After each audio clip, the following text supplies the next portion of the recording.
What's up? Welcome to Neon Mushroom. If you've been here before, welcome back. Today, we're coming back with some more EDH gameplay. We got a couple decks you've seen on the channel before, and a couple of decks that maybe you haven't seen quite yet. So let's not talk too much. Let's just go ahead and look at what decks everyone's going to be playing and some opening hands.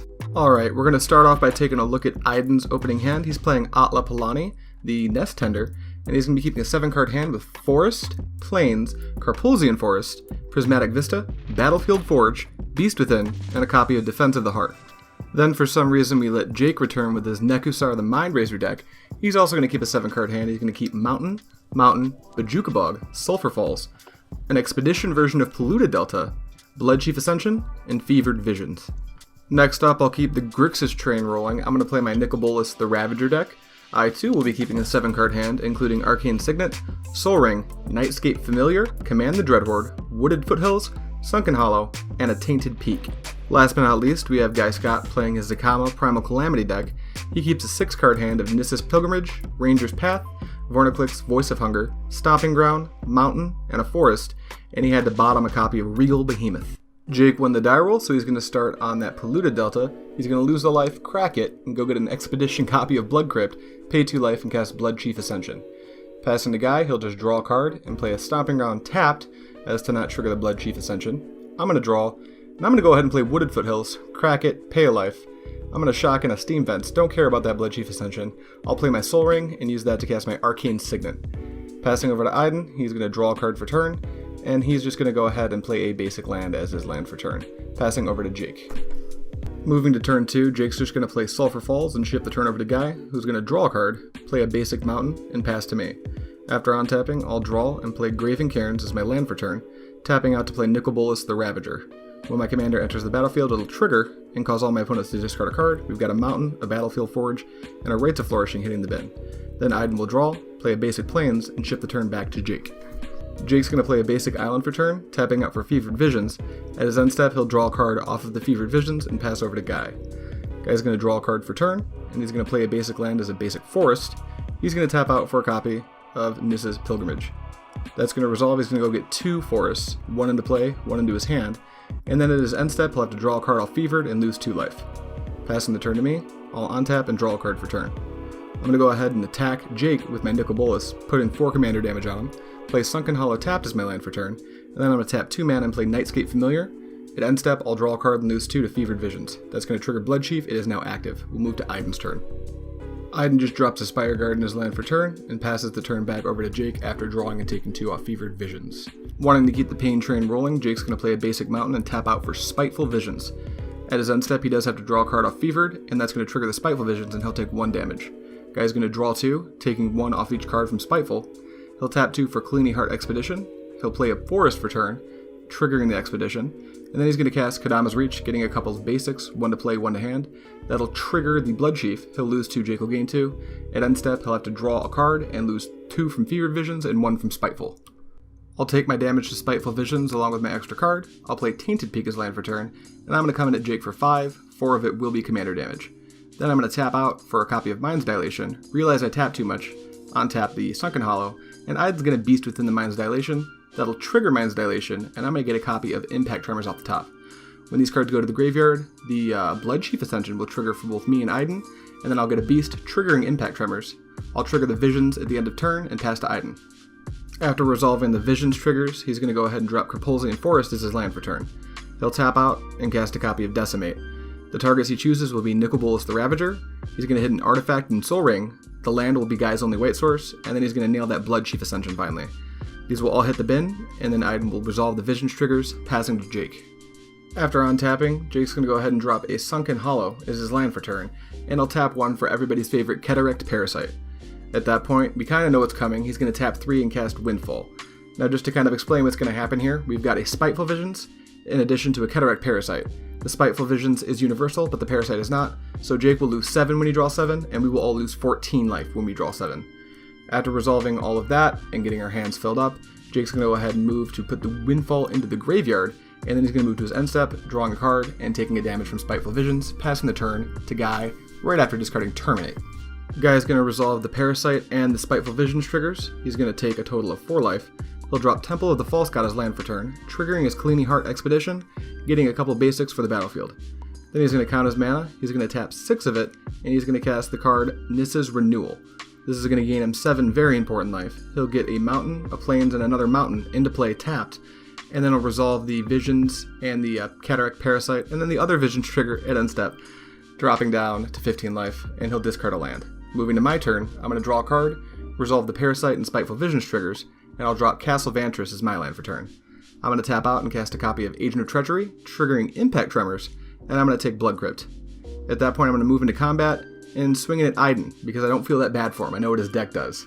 After that, I'll resolve the Cataract Parasite, Spiteful Visions, and Fever Visions triggers, and then we'll move over to Iden. He's going to untap, resolve those triggers, and then he's going to play a Clifftop Retreat as land for turn, and then he'll tap 4 mana, and he's going to cast a copy of Wrath of God.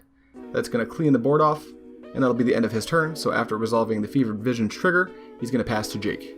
Now Jake's going to resolve his own Spiteful Visions trigger, he's going to drop down to 19 life, and then he's going to move to play his land for turn, that's going to be Mokokoro, Center of the Sea. He'll tap 2 lands and cast a Talisman of Dominance, and then at end step he'll resolve the Fevered Visions, and I'll discard Exotic Orchard, passing the turn over to Guy.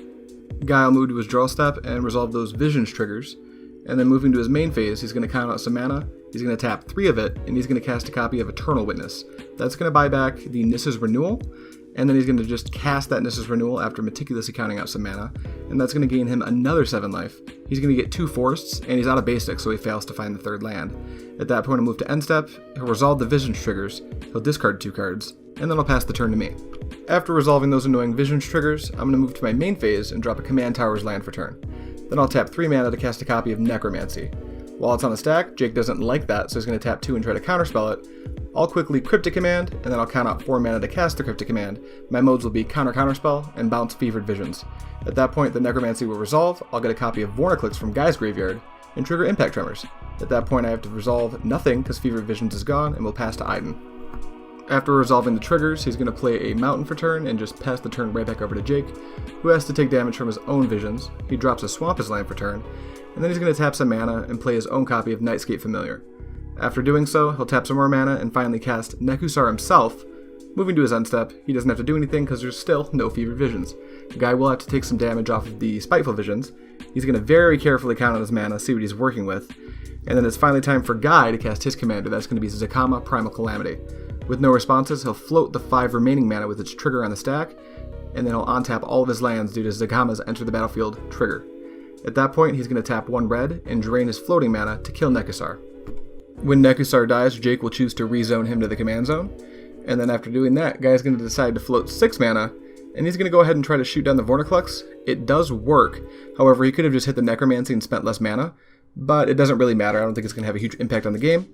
He'll hit me for 2, dooming me to die to Spiteful Visions. Then I'll drop a Spire Garden of his own and move to discard.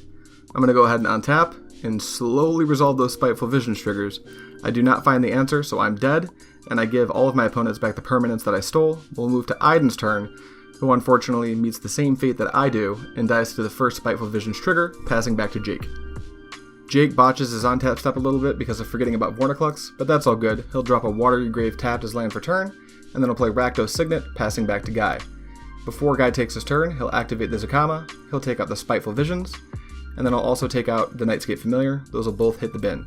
Guy will then untap, with no annoying Nekusar triggers to resolve. He's going to move into combat and bring Jake down to 2. I didn't add the commander damage here because at this point, Guy's just going to go ahead and cast Praetor's Council, buy back his entire graveyard, have no maximum hand size, and pass the turn to Jake. And Jake just draws a card, doesn't have a way out, and goes for the handshake. Guy is our winner. Alright, looks like Guy won our game today. Today, at the end of our video, I'd just like to take a minute to maybe go over what some of the decks did, maybe which decks performed the way they're supposed to, which ones didn't, highlight some stuff that maybe wasn't so obvious, or maybe was obvious to some of you, I don't know. To start with, we'll take a look at Iden's deck. I do want to just kind of explain a little bit about how his deck functions, because in that game it seemed like his role was this really mediocre control deck, and that kind of is what his deck wants to be doing in the early game. His deck, the Atla Palani deck, it wants to kind of use Atla as a combo piece to get Restoration Angel and Kiki Jiki, and it does so by using the eggs, and it kind of creates a combo. I'm not going to go too deep into how the combo exactly works right at this moment. Look forward to a deck tech. I think Iden's going to come over and do one for me, with me rather. But the goal is to get out at almost instant speed, or sometimes you just kind of leave up protection, like Veil of Summer or different types, Silence maybe. It's just to do the Restoration Kiki Jiki combo and go infinite and kill everybody all at once. And that deck is trying to do that, but it can't do that always. So it's got all these pieces that help you control the game in the early game. We saw Decimate, we saw Wrath of God. So that's kind of what Iden's deck wants to do. If he doesn't win the game, it doesn't look like his deck does very much, and that's going to be consistent. He's won plenty of games with that deck. It kind of comes out of nowhere. That's just the nature of combo decks. We don't need to talk too much about Jake. He did the Nekusar stuff. He played Spiteful Visions, he played Fevered Visions, he played Cataract Parasite, he played Nekusar. It's one of the reasons the game wrapped up so quickly. And then Nicol Bolas is fine. You know, I started with a lightning fast start. I played my commander on turn 2. Interestingly enough, my deck and Jake's Nekusar deck, they're two Grixis decks that were pulling in opposite directions. I would like to deprive my opponents of as many resources as I possibly can.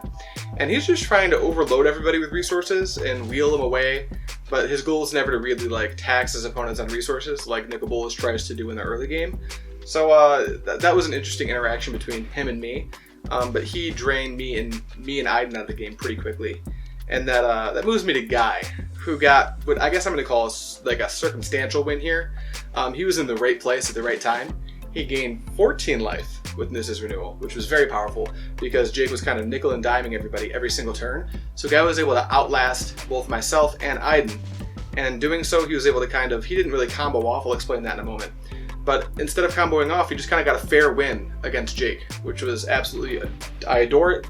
The Nekusar deck's really cool. I like the idea of the deck, but it's awful to play against if you have a game plan. And I'm sure many of you who have played against Nekusar decks maybe feel the same way, and many of you who play Nekusar decks are just delighted to hear that we're all suffering because of your life decisions. Guy's deck, it didn't combo win, but to kind of explain, I think I explained it in an older video, he uses a card called Sanctum of Eternity. I think I used another card name, but it's Sanctum of Eternity. And he just kind of uses it to generate infinite mana with Zacama. And then there's a few different lands he can use to like kind of just infinitely deal damage to everybody. But mainly, if you're able to generate infinite mana with Zacama, you can gain infinite life and wipe the board of everything but pretty much lands. And when you do that, you're in a winning position already. Even though he didn't do that, he was able to win because basically Jake killed me and Guy very quickly, and Guy was able to withstand the storm. I thought that was a really fun game. It was a bit of a quick one, so look forward to another one coming out. What is this? Today is Wednesday. I'm hoping to have one out before the end of the week, actually, but we will see about that one. That's all I have to say about this. Thank you guys so much for watching, and I will see you next time.